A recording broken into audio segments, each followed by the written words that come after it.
What is up, everybody? Welcome to the latest episode of the Cardinal Sports Zone podcast and Ringside Podcast collaboration, the Wednesday Night Wrestling Recap. We are your hosts. First off, I am the man with the plan and the man with all the equipment and the man that thought that he was going to be able to only take his laptop when he went out of town and then realized he had to get all of his stuff and pack it up too so he could put it out on all the other podcast avenues. I'm him, Jeremy Wallman. Get it? Him. Next to me is the human snooze button. I don't know. Shawn Barber. Shawn the Hammer Barber. Or as Joey likes to say, like one of those little hammers you hit somebody in the kneecap to test your reflex. I call him Shroom Barber. Last but not least, he is the big little brother, Joe Wallman. Acknowledge me, Shawn. Shawn, you are a baby back. Sorry. Chat line is open for all your comments. We will answer all your questions in real time to get your reactions. If you're a member of the Ringside group chat on Twitter, shoot us a message in there. You'll have the opportunity to call in to the show. We'll provide you with a very special number for you to do that. Guys, let's get started with some miscellaneous news. First off, we were all excited last week because we had talked about NXT TNA Invasion. Come to find out, after 6.5 days, because it literally was about 4:30 in the afternoon yesterday, received the email saying they were changing the name of it. Now, I do understand why they're changing it. Not heartless. Just because something doesn't apply in our culture doesn't mean it's not important in other people's cultures. So it is what it is. If you don't know, apparently on next Tuesday's date, which I believe is the 7th, it's the anniversary of when Hamas invaded Israel, or one of the places over there. Shawn knows. And what was it? Shawn would know. He knows John. Is that correct? Yeah, it was when Hamas, the terrorist attack on October 6th. There you go. So in order to be sensitive, they decided to change the name to Showdown. Again, even though it's really odd to me, it took them 6.5 days to decide that maybe they didn't realize it was a big deal. I didn't hear anything about it being a big deal until yesterday morning. So apparently they jumped right into action when they figured out it was going to be a big deal. But NXT TNA Showdown this Tuesday upcoming. Excited about that. Cena's final match date was announced. It's going to be in Washington, D.C., December the whatever, 12th, 13th. Yeah. I thought we already knew that, though. Well, here's the thing. We knew it was speculation. We knew that was the final Saturday night's main event of the year. I just don't think that the speculation is that one was going to be in Boston and that was going to be his retirement match. And then they gave it to DC because DC was the highest bidder. Other interesting news, TNA has no show scheduled after Bound for Glory, something to watch. There will be in Orlando in November for something. For those that don't know, TNA normally does their pay-per-views on Sunday nights, or they're like their PLE. So they literally do have two different types of premium shows. Their pay-per-views, the ones that you got to pay the $30 or whatever for, you get them. Their PLEs they do on Friday nights, and those are included in your TNA Plus package. So it's a little bit different to me. It may not be to them, but it is to me. But for them, they do their pay-per-view or PLE recordings one night, and then the next 2 nights they record TV for the next 4 weeks. Well, there is nothing planned after Bound for Glory right now. So it's got you thinking there may be something bigger in the works. And also, just found out about 3 hours ago, Sean Ross Sapp and Luke Owen from Wrestle Talk did a little collaborative podcast stream earlier today. Check that out. Both those guys are very interesting and entertaining for the most part. Our questions of the day tonight, the NXT TNA Showdown. What are you looking the most forward to? Question number 2, TNA has partnered up with so many promoters throughout the years. Which crossover was your favorite?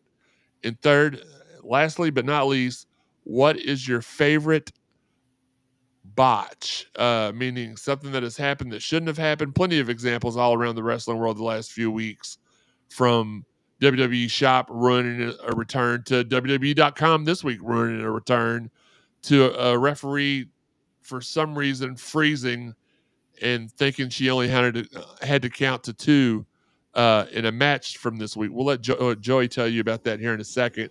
Before we get going with SmackDown, which is what we'll go to first, let's clear off the chat line. It's Tom Jeffrey. See the entire chat line right now. Good evening, fellas. You all, I cannot stress enough how much all the people that are tuning in comment. That helps us out, gives us more stuff to talk about. Of course, we love to talk about the week in wrestling, but we'd like to talk to you all about your opinions about it more so. So just let us know. Comment. Like, we're not going to make fun of you like we do Shawn. That's why he's here. It's a good time. So we're going to start off with SmackDown, and Joey has got your SmackDown report this week. All right, SmackDown. Paul Heyman, the Oracle, the wise man, the advocate, all of the above, started us off. Given his normal shtick diatribe, Cody came out and started planting seeds of, like, with Paul, like, who's really calling the shots in the division? Is it Seth? Is it you? Really trying to plant seeds in Braun, mainly Braun Breaker, about he'll dump you when he has no use for you anymore. And then he just basically says, like Shawn did with his botched handshake, F it, and just goes after both Brauns. Which we did see a visual version of that on NXT last night. At the very end, we saw Shawn in real life. Shawn, Joe, y'all both got that, right? Yeah. The whatever it was I created so I could send it to y'all. Okay, make sure. All right, go ahead. My bad. Didn't mean to interrupt you this time. Oh, no, you're good. I know. Of course, they start getting the better of him, and RKO to the rescue. Come out. They got cleared the ring. Orton come out, help confront him, get rid of him, blah, blah, blah. A little schmoz in there, and that was over. The Street Profits seem to be healing their brotherhood a little bit, maybe. Still think the Wyatt Six have something planned in there with those two. But they beat Melodont Miz. They had a little bit of a squabble there at the end where Melo stopped them and it cost them the match. Julia and Kiana James defeated Michin and B-Fab. Man, they need to do something more with Julia. United States champion. I think she's lost in the shuffle right now, even though she's got a title. But Michin is a worker, but kind of a boring match. Not a lot to really say on that one. So Drew comes out with his boot on. He's hurt from the Cody match at what pay-per-view was it? They just wrestled at. Clash. Yeah. Clash. And he's talking a bunch of junk, this, that, and other, and then kind of surprisingly, Fatu's music hits. He comes out and just gives it to him on the mic. I think this is where Jacob's monster push starts off with Drew, and it couldn't really be a better person to put him up against to elevate him up. So they got into it, and of course Drew gave him the Scottish kiss, or is that what he calls it? Glasgow kiss. Glasgow kiss. Forgetting that Jacob's Samoan, and headbutting Samoans does nothing but hurt yourself. Then some point in the night, I don't remember when it was, but went ahead and put it in here in the notes. Solo, another Godfather-style promo. This time he's got JC Mateo, praising him up. And, of course, I love you, Solo. So kind of intrigued on what they're doing here. I'm assuming Tala will be the next one, probably this Friday. And then is Tala Tama Tonga, I always mix them up. Tama Tonga is the one that's been out injured, correct? Yeah. Yeah. Tonga Loa is the one that I like to call Tonga Noah because well, he's kind of to some degree could be the answer to the one question, favorite botch, because he's got a lot of them. He is the botch. I think that's his AKA. Even hold his title bell right. The human botch machine. Yeah. But I'm hand. See after Tama Tonga if maybe they have one of those with him. I'm kind of thinking that maybe he's out of the MFTs and may end up in some sort of program over on Raw, possibly with Finn Balor when the Judgment Day breaks up, or AJ Styles. There's the Bullet Club connection with all those guys. So, a lot of speculation in my head on that. So Sami Zayn, open challenge versus. What about Sammy? What about Sammy? Man, not to poke fun at anything, but see what I did there? Poke. Yeah, I mean, he had a really stiff match this week. Yeah. It was hard to beat some of the other ones, but no, him versus Javon, excellent match. Javon really showed that he can hang on the main stage. I don't think he's going to be in NXT.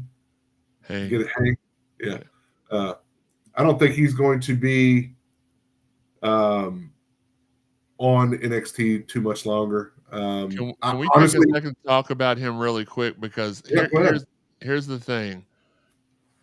Joey, me and you, neither one were very big fans of him at first. He seemed real gimmicky, real like it just something didn't click. And then within a course of this was his weekend. He answered, which by the way, love the open challenges.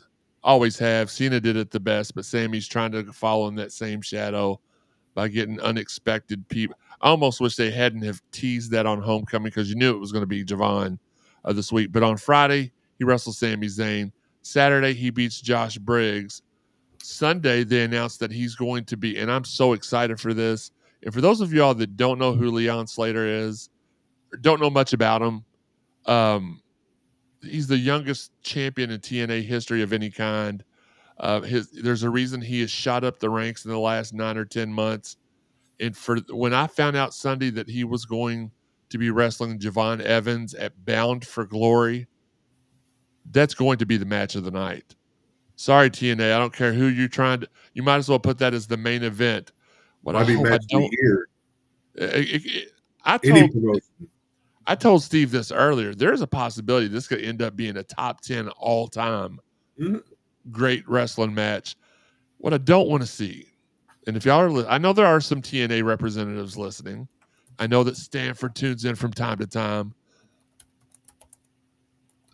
We don't need no more winner-take-all championship belts. I don't want to see any more WWE guys take their belts without them getting hours. And we'll talk about that a little bit more in a few minutes. But I do not personally want to see Javon Evans win that match for the championship. I think, but again, it was Friday, Sammy, Saturday, Josh Briggs, Sunday, all-time match announced, and Tuesday, oh, by the way, you're going to be on, you have the opportunity to be on possibly, and again, we'll talk about this in a minute, one of the teams on Team NXT representing this brand. It's almost like they are trying, I've never seen them do this before with any wrestler. They're putting you've heard strapping the rocket on. They're strapping it on him. They've glued it. They've stapled it. They've done everything, preserved it, and they're doing whatever they can. And although I don't think he's quite ready, because I think at his age, you jump up to Sheamus showed us that. You jump up to the main roster, have instant success, it falls off exponentially, and it doesn't hold up unless you put him in a tag team to start off and then do the thing we all like, 2 or 3 years in a tag team, 2 or 3 years fighting for the mid card, a year challenging for a top belt, another year finally getting it. So what they're doing with Javon, I don't think I've seen done before. But go ahead, Joey. I'm sorry, but that wasn't the most surprising thing of that match. No, Joey? second week in a row, Blue Thunder Bomb for the win. He hits the Helluva Kick, and then instead of going for the pin, gets him in the Blue Thunder Bomb. 1, 2, 3. Sammy has been in WWE for close to 8 years now, 10 years, somewhere around that. It's been a while. He only went one match in all those years with the Blue Thunder Bomb, and now he's won 2 weeks in a row. Then the main event, you had the triple threat for the women's championship: Jade versus Nia versus Tiffany. Oh no! There was a spot where obviously Nia threw Jade into the ring steps. Obviously, something went wrong in Jade's face, right above her eye. And I've got a scar above my eye, right around the same spot. Hit the corner, and she was bleeding. What's the old saying? Bleeding like a stuck pig. Profusely. No, when you got hit in your eye when we were kids, the same spot, it was almost like a horror movie. Well, it's because it's such a small part there where a lot of blood pumps through, but every time your heart beats, it just squirts blood out. Just keeps squirting. And she was bloody. She was a bloody mess. And then from what I've gathered online, kind of the referee botch. So hold on real quick. Tom Jeffries, I wouldn't put that on Nia necessarily. I just think that's a freak accident. He's saying like Nia Jax botch queen, but like Jade going into the ring steps and hitting her eye on something isn't necessarily the person throwing them into the ring steps fault. They still have to be able to, take the measures to protect themselves. You normally see them put their hands up and it kind of look a little fakish. But I wouldn't put that on her. But here's what I want to ask you, Joey, because with the pin, Jade was supposed to break the pin up, and maybe the ref wasn't aware that she couldn't make it to there to do it and stopped. And then now Nia Jax should have just left it alone. But about 5 seconds later, after the stop 2 count, she throws her shoulder up. So here's my question for you, Joey, because I was talking about this earlier with Steve. Again, the spot was planned. It was the 1-2. Jade was supposed to come in and break up the pin, but she was bleeding profusely. Shouldn't somebody have been in the referee's ear saying, "Hey, wait a minute"? That's the only thing I can even have a qualm with is the fact that somebody should have been in her ear and said, "Hey, y'all, don't make the count." Or, Vince used to make, if that was going to be the finish of the match anyway, if she was going to get pinned, that referee should have just counted the 3 and then them figured out what to do afterwards instead of making everybody look bad ultimately that's on the referee. The referee's in there to restore order, make sure everything's going smoothly. And I hate blaming referees. Well, not Daniel, but other referees. But that should have been somebody in, and I won't even blame the referee. Whoever was in charge of that match calling it in the back, they should have told the referee, "Hey, there's something bad going on. Don't count the 3. Act like something's happened." I don't know. That's just me. Do you agree or not? Well, I do recall right after that happened, and you could see her bleeding.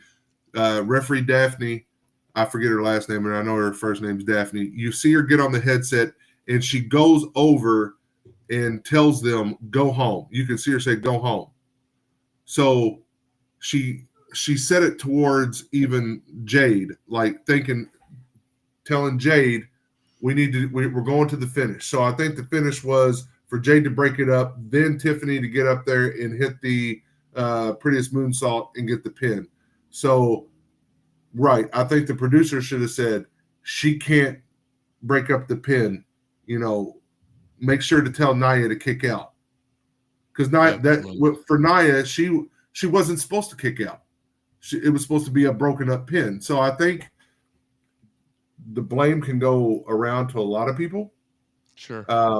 But I think it's just one of those things where the circumstances and uncertainty, it made it look bad, obviously. But we've seen worse. I've seen worse botched pins in AEW where the referee actually grabbed the person's arm and threw it up in the air. Yeah, I have. So, speaking of, happy 6-year anniversary tonight, as Tom has pointed out. They're doing their 6th anniversary show.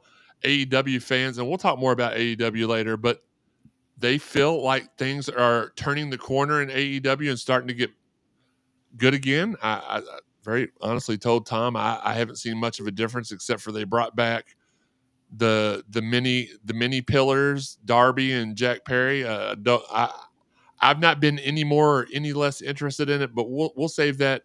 We'll save that for later. And Brian, you've got a couple of answers to the questions of the day. I'd like to get on one of them. Your autocorrect changed botch to something else. I won't be able to read that over the air. I'll say the word botch instead of the one it typed up. But everybody else, get your questions of the day answered in the chat. We'll get to you. It's Daniel Spencer. Man, I could say a lot. So I would like to know, and Daniel, you can send this to me privately. You've got the digits. Maybe I'm out because you know how. I mean, this is not. I'm no glazing intended here. Daniel's a referee. He knows what should have been done. He knows what should have not been done. So I'd be interested in hearing his opinion. Let's go ahead and shoot over to Raw real quick. On Raw, it starts off with the Rhea Ripley promo. We get this very, very weird subtitled video from Asuka, who has a centipede face painted onto her. The gist of it is Asuka tells Io she'll forgive her if she apologizes. She doesn't apologize. They start to jump Rhea. Io comes out. Asuka missed Io. Kyrie continues the what am I doing with my, like, looking at her hands, like, why am I doing, like, all that stuff. Love that stuff. Sets up an Io and Rhea, or as I like to call them, Riho. They'll fight the Kabuki Warriors at Crown Jewel.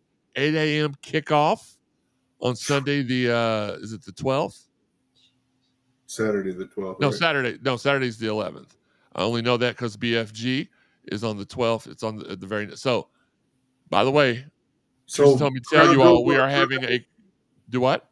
Crown Jewel's on a Sunday? No. Oh, okay. My bad. Saturday morning, Teresa's making a Crown Jewel breakfast for us. So you don't need to eat before you come over here. 8 o'clock kickoff. We're gonna have all kinds of themed stuff. Should be fun, but that's gonna be a good weekend. I need pancakes, bro. Teresa, pancakes for Saturday. That's gonna be an interesting weekend because that's Saturday morning at 8 a.m. You've got Crown Jewel. Sunday night, Bound for Glory, gonna be a banger, and then Monday morning Raw, 8 a.m. the 13th. So it's gonna be a really, really fun wrestling head type of weekend. We're on a bye week too and we're on a bye. It was perfect. Yeah. They planned that. They planned that. I like it. Well, they asked me what day would be better. No, they didn't. So then Kofi Kingston comes in and the new, not the good new day because Grayson wasn't there. He got Mexican destroyed. But the New Day comes in. LA Knight's talking with Pierce, interrupts LA Knight. LA Knight basically tells Kofi, I'm going to slap the piss out of you tonight. We'll settle it there. He does just that. Cut a lot of background shots. Becky shoves Maxine Dupree for some reason in the background. They aired some really good Seth and Cody vignettes all night, which leads to a Seth promo in the middle of the ring that Cody comes out and interrupts. Horrible color combination on the suit, Cody, but everything else has been fire.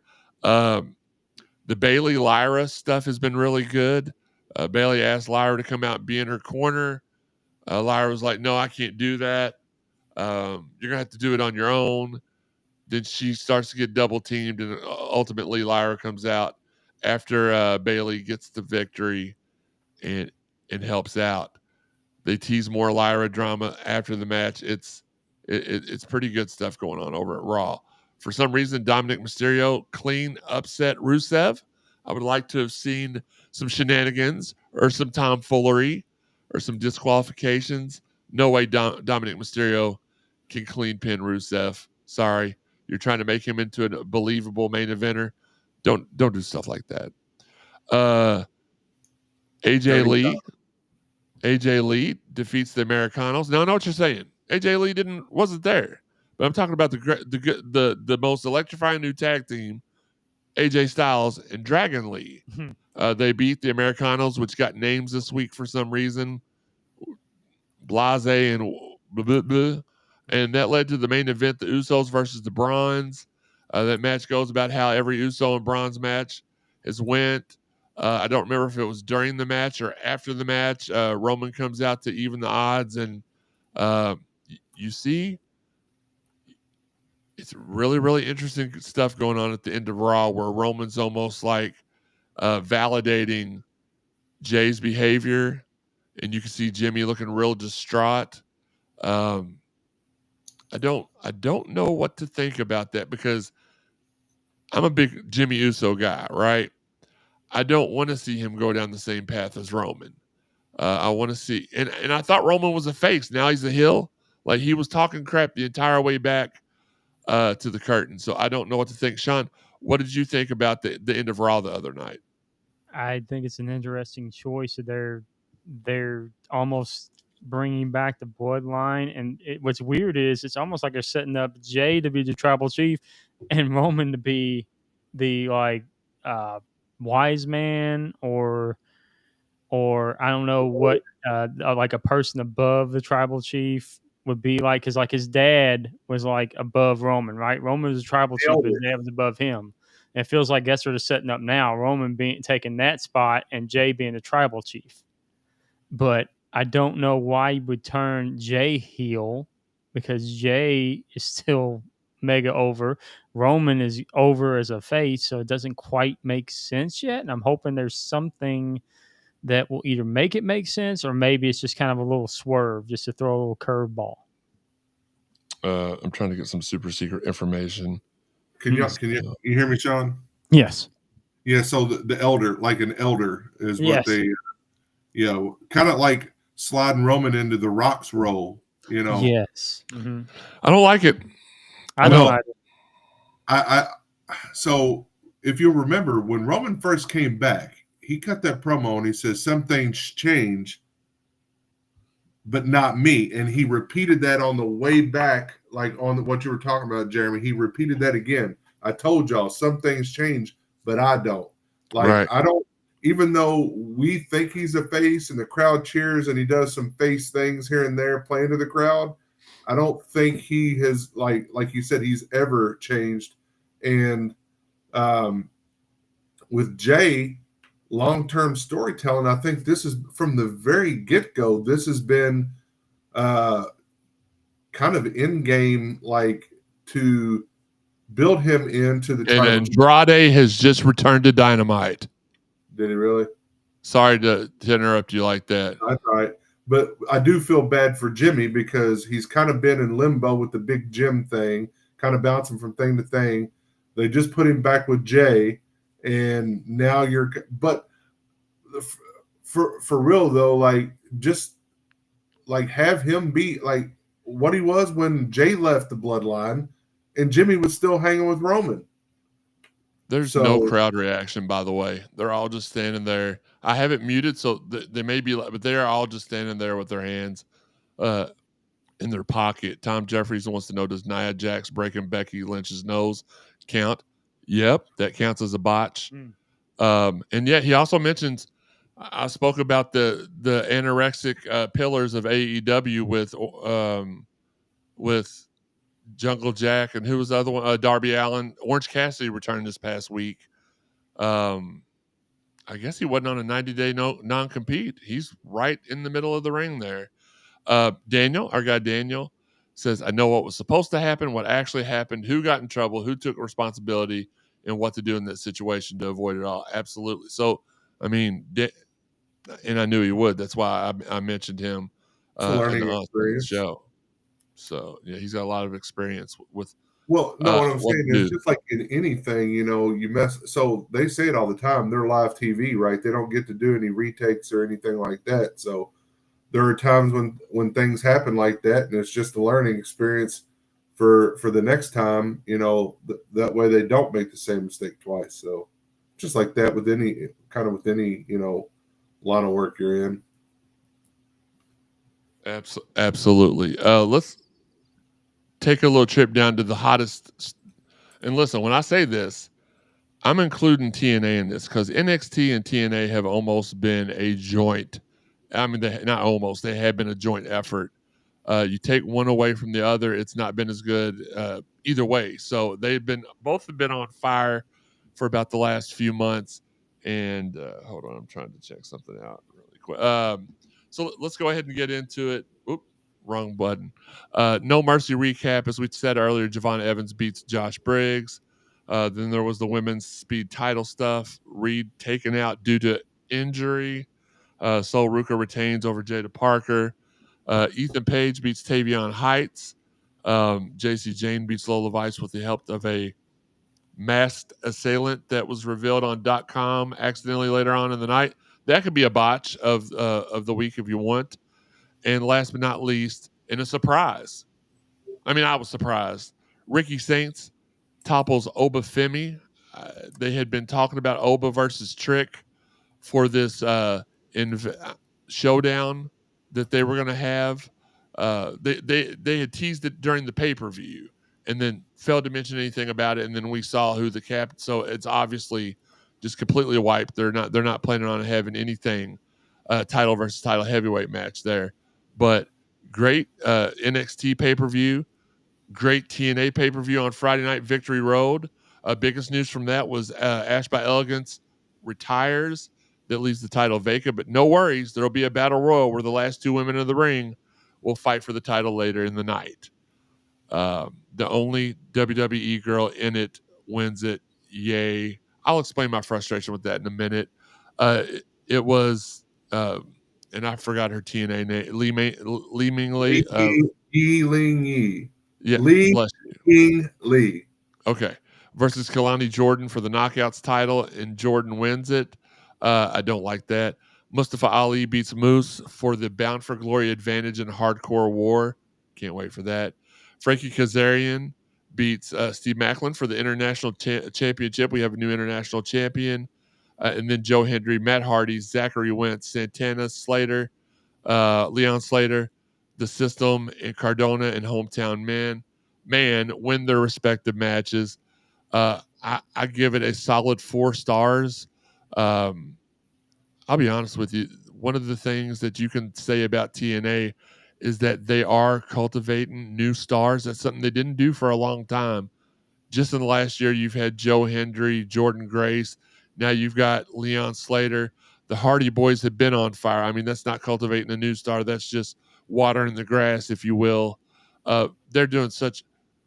Listen, Daniel can attest to this. When we started the Ringside podcast, about the first 2-3 years of it, I literally defecated on TNA every week, rightfully so. It was horrible. There was a point where they were just showing matches from other federations. They had a couple of weeks where that's what their show was complete matches from other federations or cinematic matches. I was like, well, TNA has to suck when all their best matches they could put on are from other. I was really, really hard on them. And I think I was rightfully so, but they have done such a fantastic job with I like to give the credit to Scott D'Amore. That may get me in trouble. I hope it don't.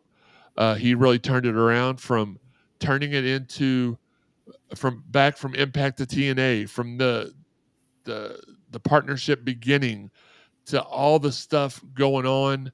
And I hate that he's not there anymore because I think he was a pivotal part in them turning it around. But you know what? A lot of people expected when he left for them just to go back to where they were. They haven't. They've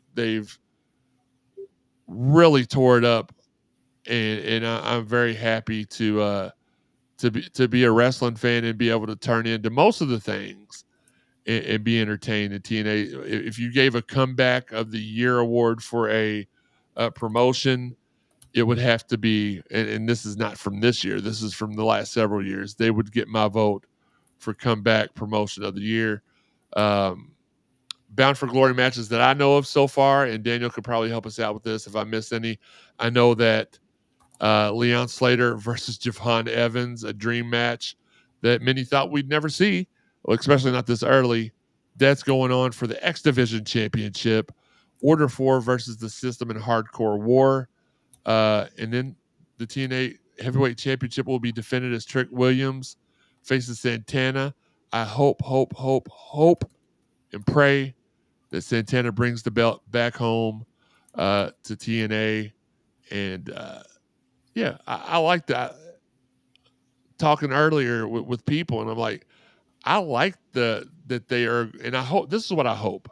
I hope the TNA NXT thing is something that goes on from summer to fall every year, and then it falls back to everybody just fighting their own people, and then it's like, oh, it's that time of year. It's it is what it is. So very, very excited for the partnership and to see where it is going to go.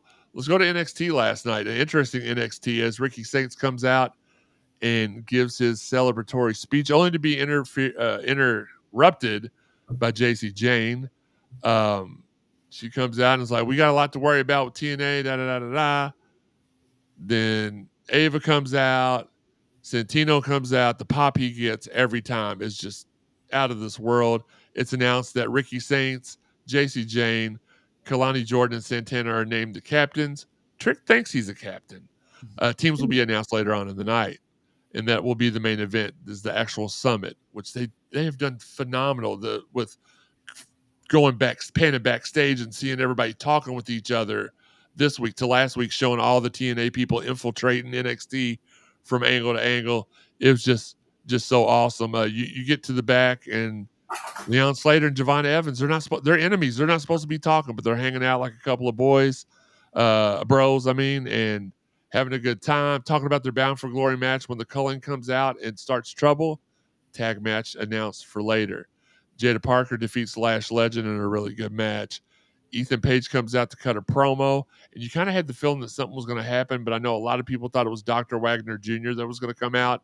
It was actually Mustafa Ali, and he comes out and gives a passionate speech where he reminds everybody he was fired on the day of No Mercy a couple years ago. He was set to fight Dominic Mysterio at No Mercy, and he was fired he was let go that morning, or something happened.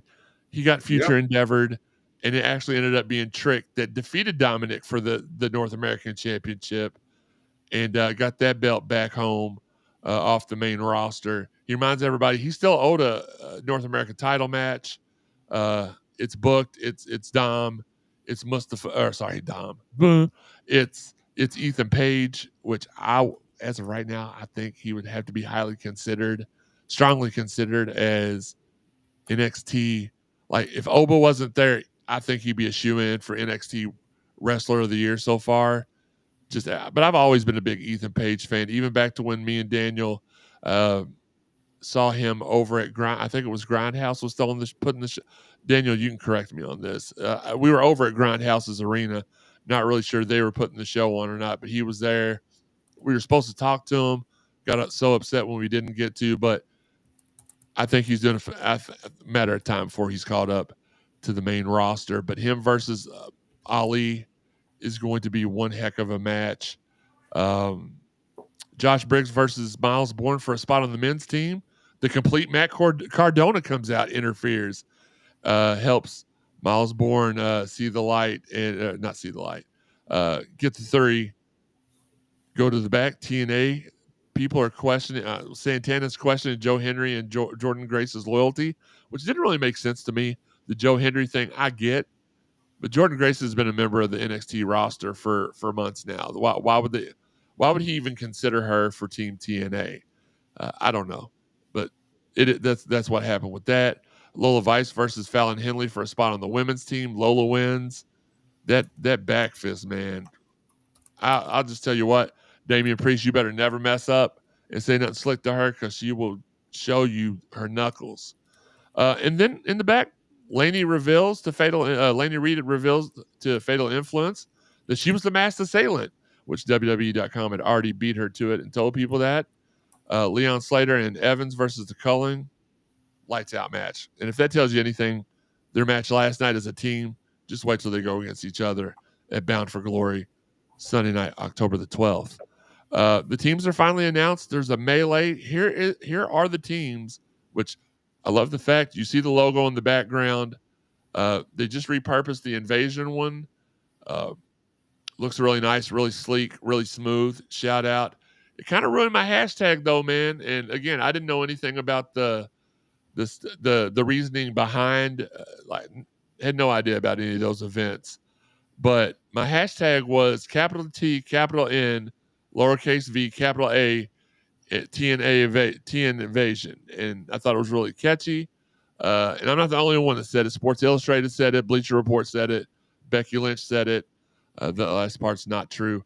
The NXT TNA Showdown is as follows. Sports Zone said it. Cardinal Sports Zone did say it. Absolutely. Yeah. As follows. Dark State versus the Hardys. Title versus title.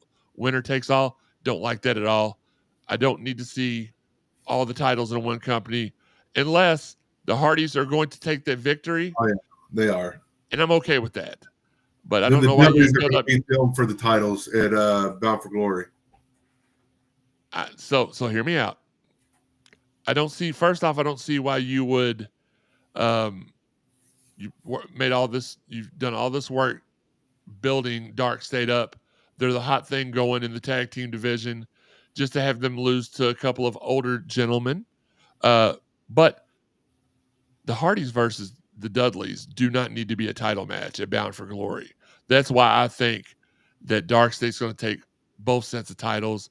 I've been all for this partnership, but I'm starting to get a little pissed off that title-wise, I mean, it's benefited both parties exponentially.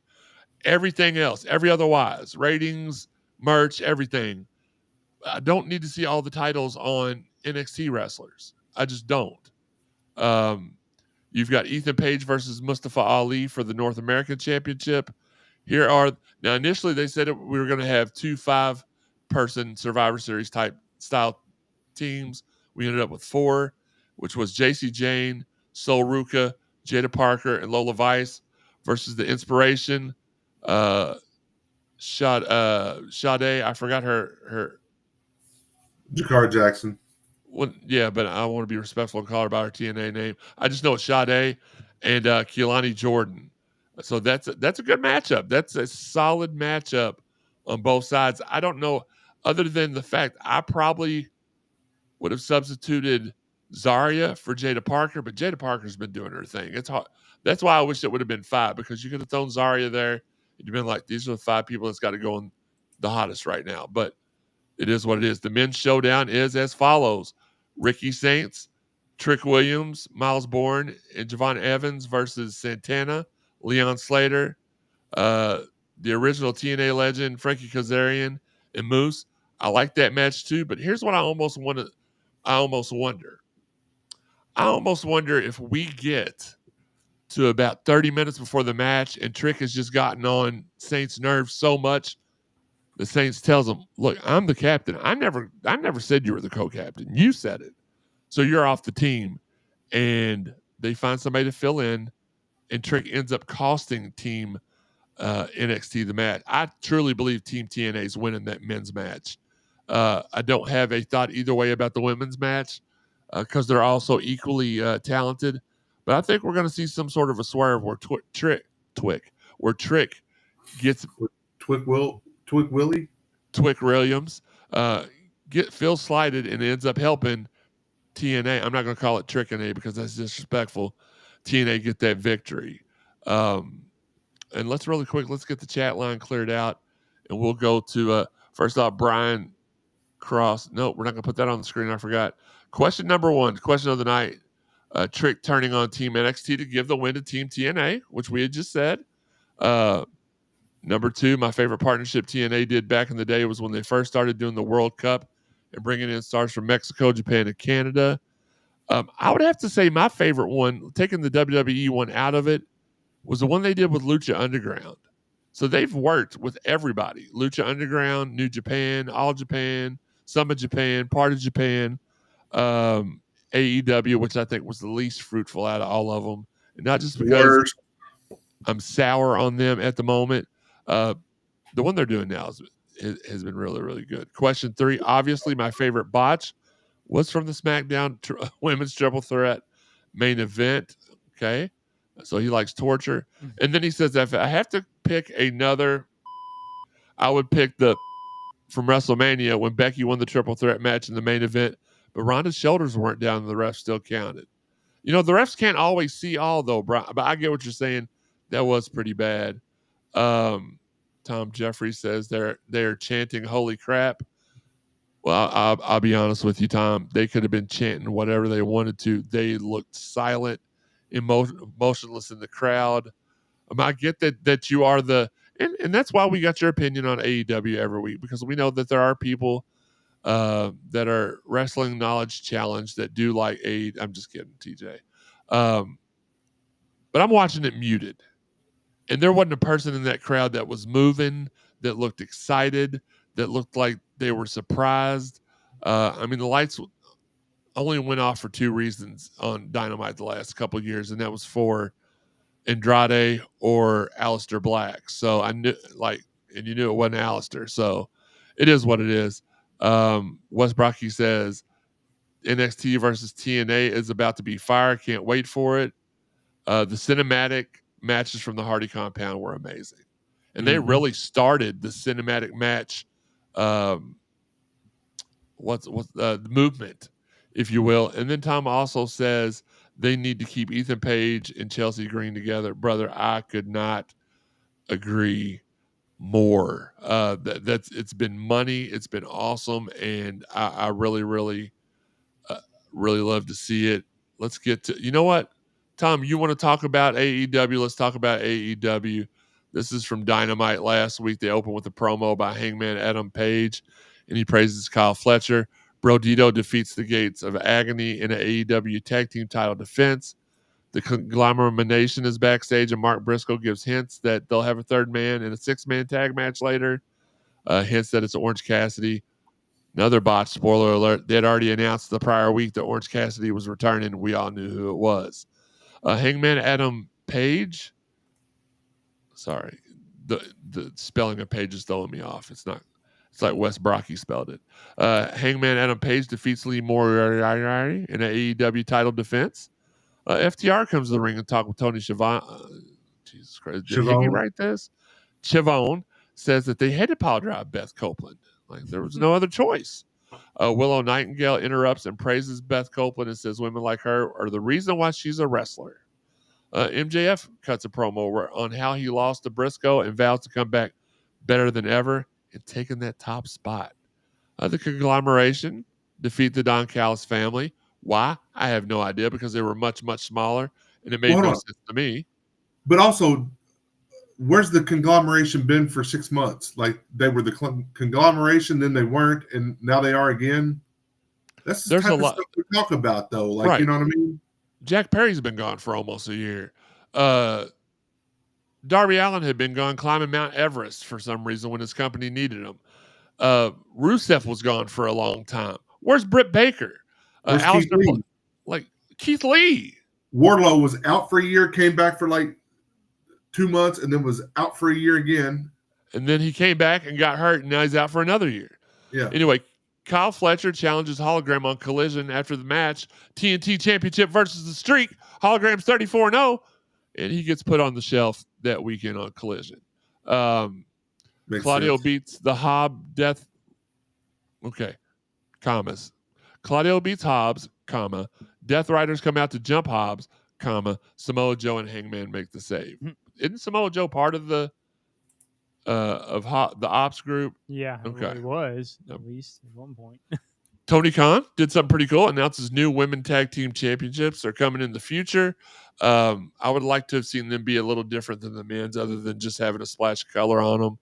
But that is, that has been a long time coming for them, because every other federation had already, with TNA being the leader, that the Knockouts tag team titles came first, then your NXT women tag titles, then the WWE women's tag titles, then they got rid of the NXT women's tag titles. So kudos to them. They needed it. Chris Statlander defeats Mina Shirakawa in an AEW women's championship match. Very, very shocked that they put her over Toni Storm.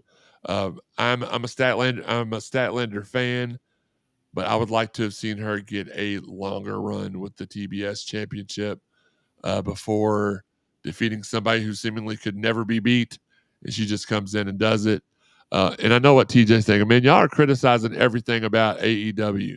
Well, we also, if you listened, we criticize a lot about WWE too. So we are equal opportunity bashers. Megan Bain should be the AEW Women's World Champion and should never lose it. What's that? Megan Bain should be the AEW Women's World Champion and never lose it. Shout out to OVW's own Megan Bain. And listen, we're gonna have to do our own special show one time. That's not the recap, where we go over the history of OVW and how. I mean, the main event the other night, we had OVW versus OVW, and it happens all the time. So yeah, after the match, Death Riders surround her and Harley Cameron. Yuta hugs her, raises her hand, and says she's the champ. Statlander clotheslines Yuta, ducks a punch from Shafir, and gives Moxley the double birds. Escapes into the crowd. Darby Allin, whatever, comes out with a flamethrower and challenges Mox to a burn your skin match. No, I quit match at Wrestle Dream. So let's go back to the chat line real quick before we wrap up OVW. I swear I'm the only one that likes AEW, Tom Jeffrey says. No, I will say this. You're blindly loyal to him because there was something that turned you off from WWE to begin with for you to only vow to watch it. That same thing happened with Steve Rummage. Steve Rummage was the biggest AEW homer on earth. And then they started all this stuff they've been doing the last year and a half. And it even turned, he was my cousin James, AEW fanatic, don't even watch it anymore. They're going to have to do some stuff to earn that back from people. I like watching all different kinds of wrestling. As you could tell by our report, we talk about a lot of different promotions. So, yeah, you are the only one that loves it at this point, but they have a chance to come back. Brian says, man, I like AEW too, but even I don't understand why Andrade went back or, frankly, why they brought him back. Great point there by Brian. OVW, no rest for the wicked this past weekend. Solid pay-per-view. Shotgun Tony Gunn versus Star Rider. Winner, The Gun Show. Four Corners tag match was Trifecta versus Level 3 versus Mammoth and Jack Vaughn versus the Z-Force. Vaughn and Mammoth pick up the victory with assistance and guidance of therapist Larkin. Noelle versus Judy Lee Taylor. Judy Lee Taylor picks up the victory. There was a match for the Rush Division Championship as Brandon Davis defends against Steven Still. Still wins via roll-up after Davis is distracted by the Ringside Podcast alumni, our own, Linda Kay. Linda kisses him on the cheek. Come on, Linda, we're going to have to talk after the show. I don't get this. Nightmare Cup Finals, Dustin Jackson and Anthony Totali win to become the new tag team champions. Sophia Rose versus J-Rod versus Freya the Slayer versus a new incoming, almost an Awesome Kong type beast of a wrestler, Killa Kai. Killa Kai pins Freya after a frog splash. Make sure you tune in tomorrow night on YouTube to OVW Rise, or get there in person, get your tickets. It's almost sold out every week. Make sure you get on there to check. Killa Kai is going to be one to watch for as far as rising up in the ranks really, really quickly. There was also a hair match. Tony Evans and Drew Hernandez versus the De Niro's. Tommy Boy betrays Pops, leading to a spear by Drew Hernandez and a victory.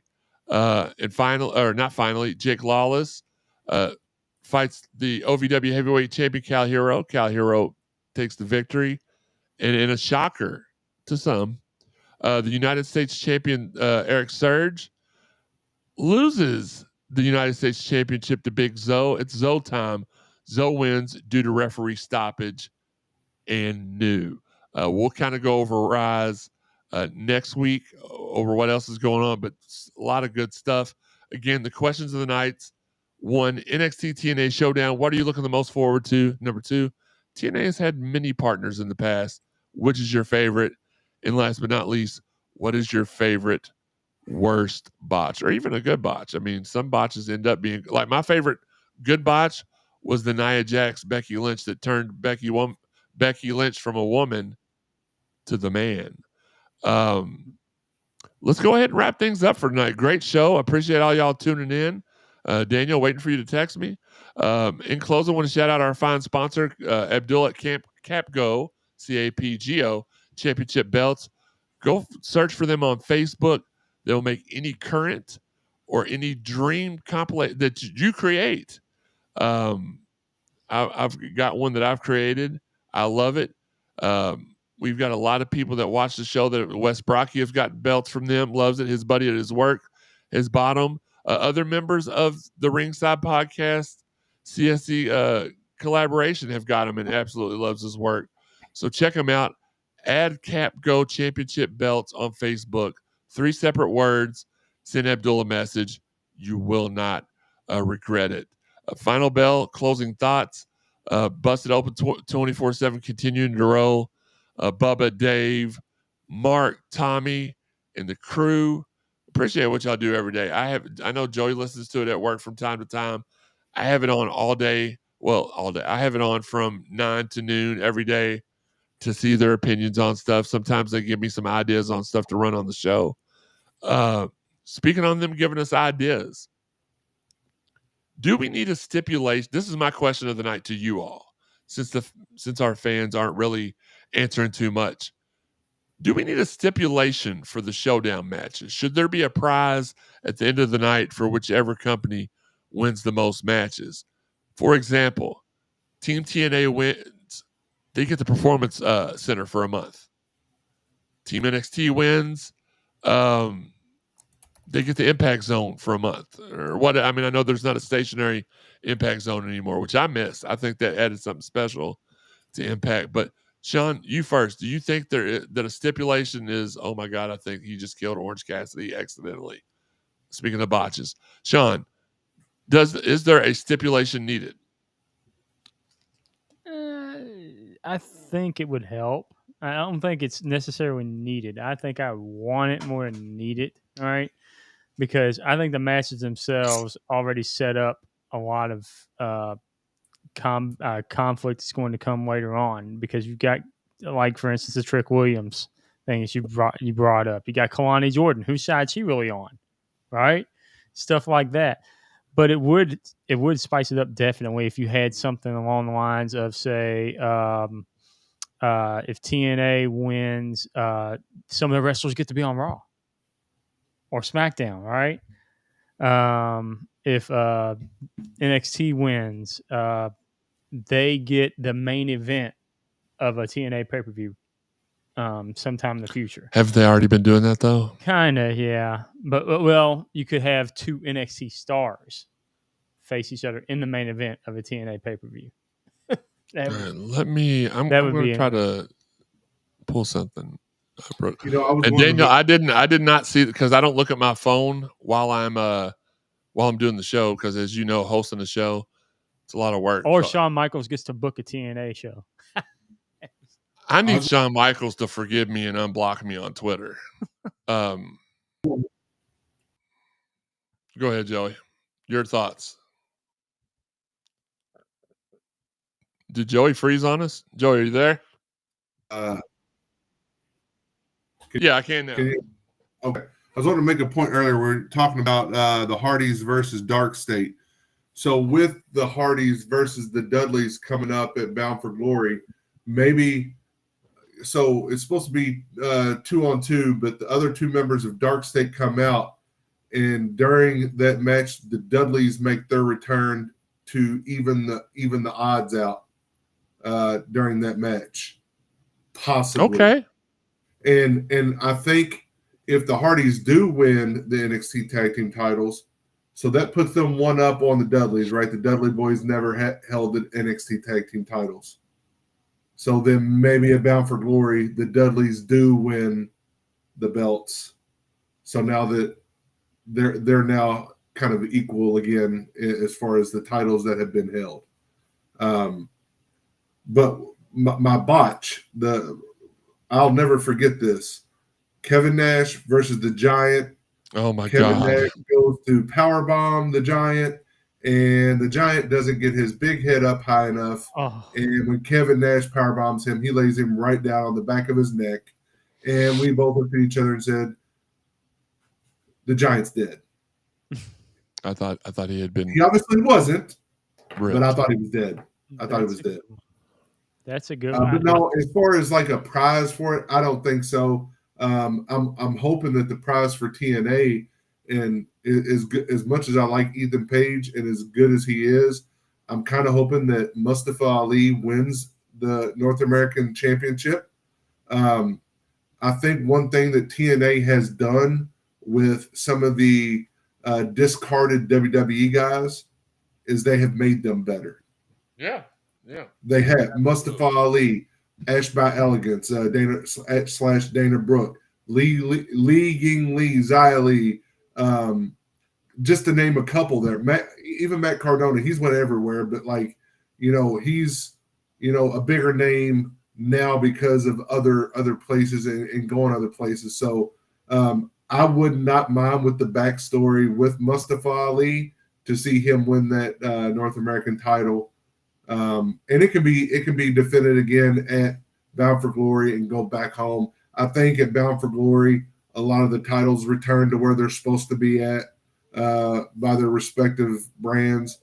So I think, I don't think I think there's somehow shenanigans in the Leon Slater Javon Evans match that keeps the belt in TNA with Leon Slater, but doesn't cause Javon to have to take an actual loss, a pinfall or a submission. But yeah, I don't think there has to be like a prize like Soul Survivor prize or this, that, and other. If they were having more matches as far as like team versus team matches, I could see that. But as far as that, like you said, what can TNA offer up to NXT to give them as a prize? There's nothing really. Let's get back to. I could have sworn I sent this message. No, it says I didn't. Give me a second. We do have somebody that wants to be on here with us, so you go ahead. Well, I was going to say two favorite botches of mine. One was the Kevin Nash, I believe it was Thunder. It might have been Nitro, where he's standing in the middle of the ring. They drop the bucket of blood and it totally misses him. And he just looks at the blood and looks at them, drops the bat, and just walks off, shaking his head. That was great. And then the oh my God, it's the King of the Ring, I believe it was. Kurt Angle, Shane McMahon, where Kurt Angle suplexes him into the glass and it doesn't break. And then Shane's like, go ahead and do it again. Suplexes him again. Still doesn't break. It took like 3 times for it to finally break.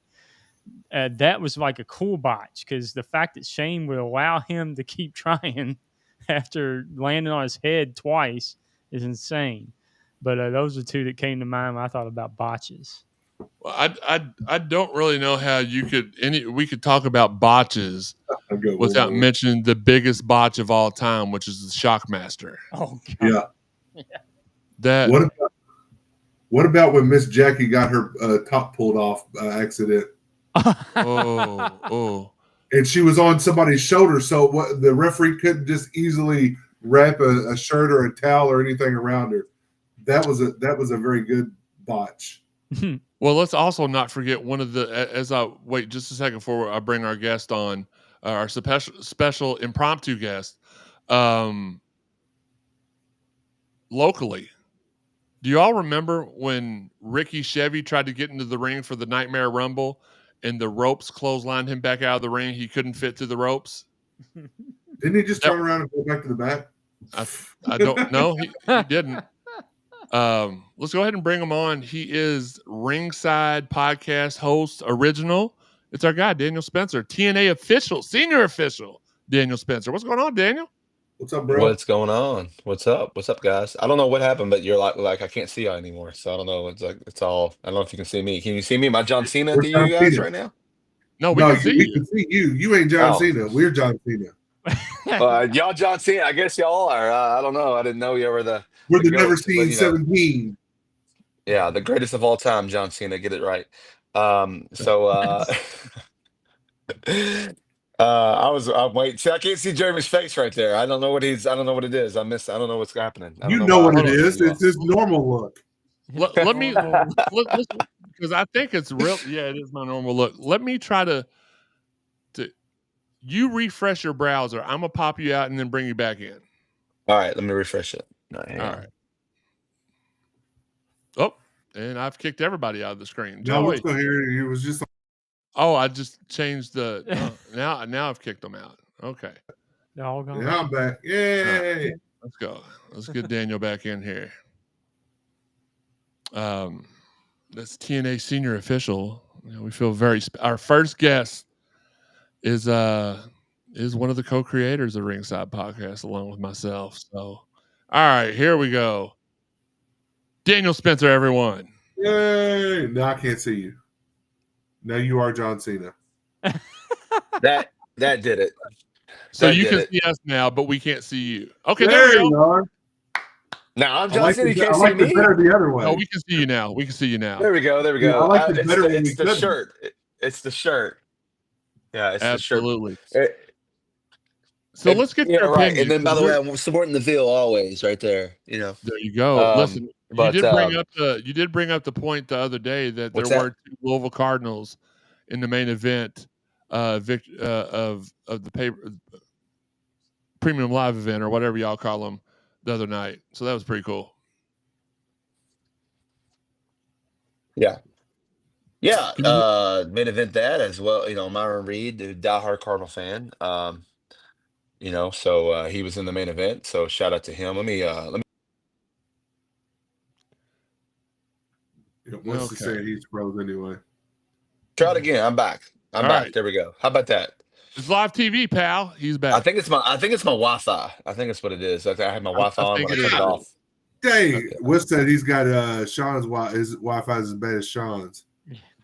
Actually, my Wi-Fi is really, really good. I don't know what's going on with it, but I'm also like trying to stream a bunch of stuff and do a bunch of other things. So at the same time, so it might be what's happening. But no, because we were talking earlier about which I don't play. It was a bang situation. Things happen. Crap happens. Yeah, it is what it is. But that's why I mentioned something to you because you are a referee. You're a senior official at TNA, and still at OVW as well. I'm still at OVW. Okay. Well, no, I mean, are you still the senior official there? I know you spend more time at TNA now. I didn't know if. No, I'm still the senior official. Like I book all the refs. I do all the assignments, all that stuff. Yeah. So let everybody know your opinion without getting too much into it or getting anybody in trouble. Your view of what happened the other night.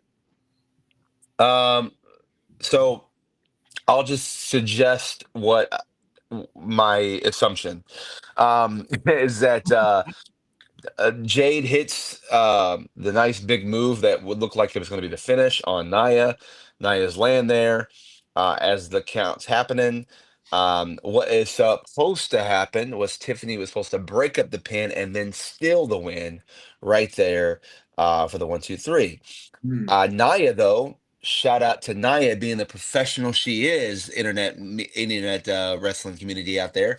She's laying there and she sees that Tiffany is not going to make it. Tiffany is not going to make it, and therefore they will then have a new champion, which will screw up creative and what they had planned.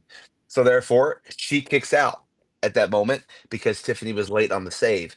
Well, then Tiffany goes ahead and goes with the plan cover that was supposed to happen. Nia didn't take anything, but Nia still was like just going to lay there because that's the finish. And they were probably there would be something I could see the ref got told something that, hey, have them kick out. She probably said kick out, Daphne, that is. As she's counting, she pulls the count, and Nia just lays there and was like, what? And it was like, no, they wanted you to, what is going on? And so they went ahead and made a new finish happen right there, and all that. So that was what the finish was. You can kind of see it if you look at it and what was supposed to happen. There was just a kind of a communication error somehow. And I think one of y'all alluded to somebody in the back should have said, do this and do that. Yeah, somebody in the back probably should have or did. It just was, sometimes they don't hear everything. That happens. And it put Daphne in a tough spot. So I support Daphne. She's a great referee. She was put in a tough spot. And I'm going to be Team Zebra all the way. So absolutely. I got to clean my ears out. Did you just take up for Nia Jax? I did. Because I seem to remember an ongoing NFJ or something back in the earlier days of Ringside Podcast. I used to Yeah, I used to have an opinion. Then I met her. Then I worked with her, and then I met a bunch of people that know her and work with her and love her. And yeah, my opinion completely changed, and I was wrong. So Nia Jax is a great person, and the spot on the chairs was not a Nia Jax fault, and I think one of y'all said No, that earlier. I did. So shout out. That was Jade just needed to put her hands up, man. So this is just a funky thing that happens, but of course the internet wants to go after Nia Jax.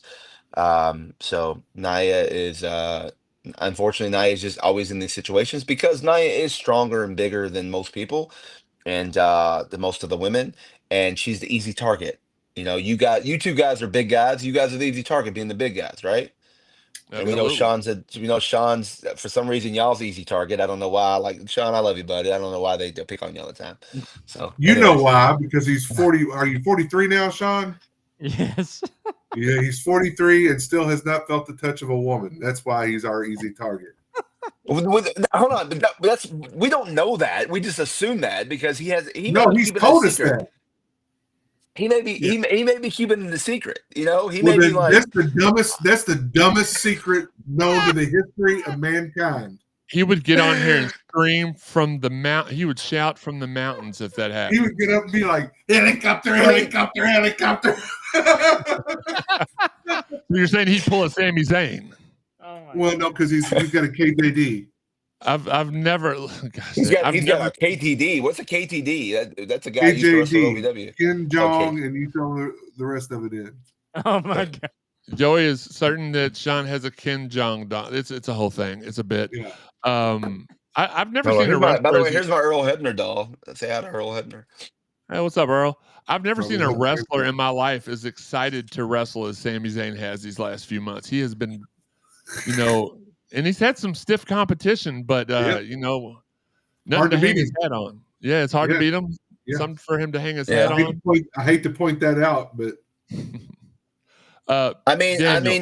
Maybe he's excited because he's got to be a little. Maybe this past week he had to be bouncy. You know what I mean? I don't know.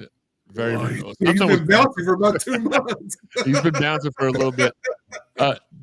Daniel, I tried to confirm this with you, but are we going to get the long-awaited return to the Ringside Podcast Studios next week? I don't know. I don't know if I can't confirm or deny that at the moment because I don't know how my week is going to look next week. Sure. So I don't know my schedule at the moment. Well, tentatively, for all of you all that are out there watching, the working plan is Daniel's going to return back to the studio, do an episode with us to recap the NXT TNA Showdown and to preview TNA's mega pay-per-view coming up, Bound for Glory, where I'm expecting for them to set a new. They've been setting records all year. I feel like the attendance record is going to be reset once again. Could that be high hopes? Could it be lofty expectations? Yes, but with what I feel, a quality card alongside the stuff that's going to be going down this Tuesday is going to create enough buzz and wonder that I think that the attendance record is shattered once again. Guys, we appreciate you all, as always, tuning in with us. For myself, for Joey, for Shawn, and for Daniel, this has been the Ringside Podcast and Cardinal Sports Zone's podcast production of the Wednesday Night Wrestling Recap with Shredded Daniel in the background. I'm pretty until shredded. Until next time, we will catch you. We'll see you ringside. See you guys. Daniel, check your text. I told you to steal my line. Gosh dang it. Was he ringside? Oh, I didn't see it. I'm sorry. I was worried about the. He doesn't check his phone while he's doing podcasts. Yeah, we'll see y'all later. The proceeding is a Ringside Podcast.